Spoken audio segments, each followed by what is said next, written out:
नमस्कार, welcome to my channel Rupali kitchen. आजची recipe ही चमचमीत आणि चटपटीत आहे। त्यासाठी मी एक उकळलेला बटाटा घेतलेला आहे आणि त्याला खिसणीने किसून घेतलेला आहे। तुम्ही हाताने सुद्धा चुरून घेऊ शकतात। आता मी छोटीशी फोडणी करून घेतेय। त्यासाठी मी कढईमध्ये अर्धाच पळी तेल घेतलेला आहे। त्यामध्ये जिरा मोहरीची फोडणी घातलेली आहे आणि अर्धा चमचा चिली फ्लेक्स वापरलेला आहे। मी फक्त मिरची वगैरे काही वापरलेलं नाहीये दुसरं। आणि त्यामध्ये बॉईल केलेला मॅश केलेला बटाटा घालायचा आहे, तो परतून घ्यायचा आहे आणि त्यामध्ये घालायचा आहे थोडासा आलं लसूण पेस्ट। त्याला काढून घेते एका प्लेटमध्ये।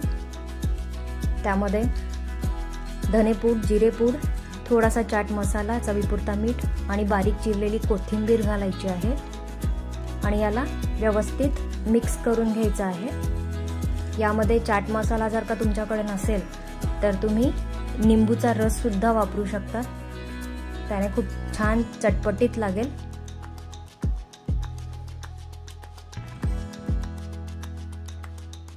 आता हे मिक्स करून झालेलं आहे। मी घेतलेला आहे उडीद पापड। तुम्ही जो पापड खात असाल तो घेऊ शकता इथे। आता हे जे बटाट्याचं सारण मी बनवलेलं होतं ते या पापडवर पसरवून लावायचं आहे।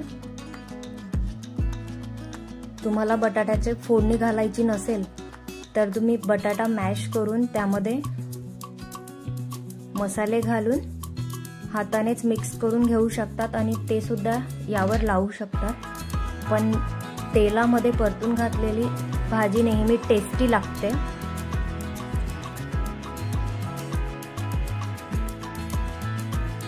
अशा प्रकारे मी पूर्ण भाजी इथे लावून घेतलेली आहे।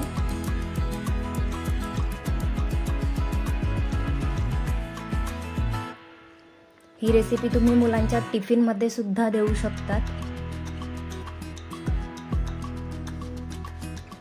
अगदी 2 मिनिटात, 2 ते 3 मिनिटात ही तयार होते। मी इथं पिझ्झा कटर वापरलेला आहे। अशा प्रकारे त्याला 2 पार्ट मध्ये डिवाइड करून घेते।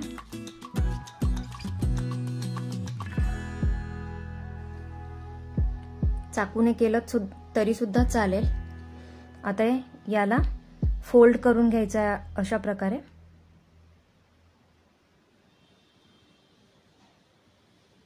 आणि दुसऱ्याला सुद्धा फोल्ड करतेय।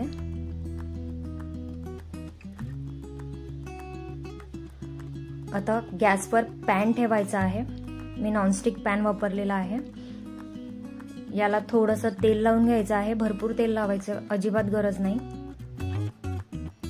आणि यावर पापड दोघं साइडने भाजून घ्यायचे आहे मध्यम आचेवर किंवा मंद आचेवर केलं तरी उत्तम।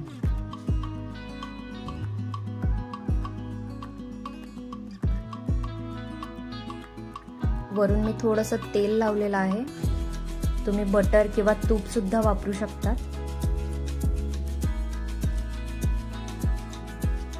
खूप छान कुरकुरीत बनते डिश। मुलं सुद्धा आवडीने खातील।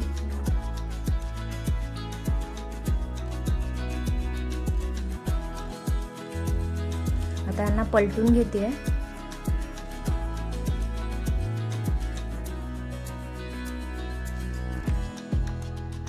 थोडं हलकं हलकं प्रेस करून घ्यायचं आहे। फार जोरात प्रेस करू नका, नाहीतर ते फाटेल।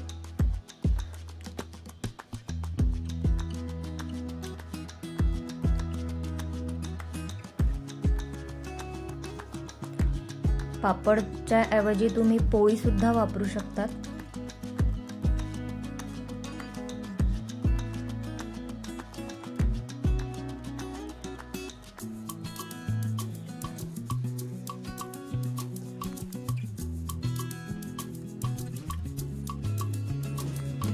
याला पुन्हा पलटून घ्यायचं आहे। दोघं बाजूने व्यवस्थित भाजून झाल्यानंतर हे रेडी होतात। आता हे झालेले आहे भाजून। याला काढून घेते एका प्लेट मध्ये।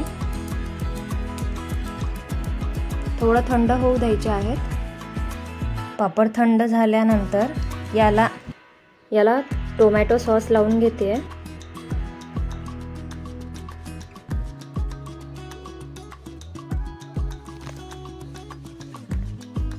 अशा प्रकारे टोमॅटो सॉस लावून घ्यायचा आहे।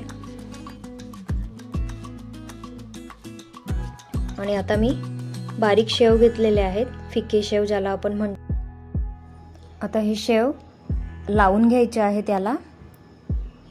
दिसायलाच खूप छान दिसते रेसिपी आणि चवीला तर खूप छान लागते नक्की।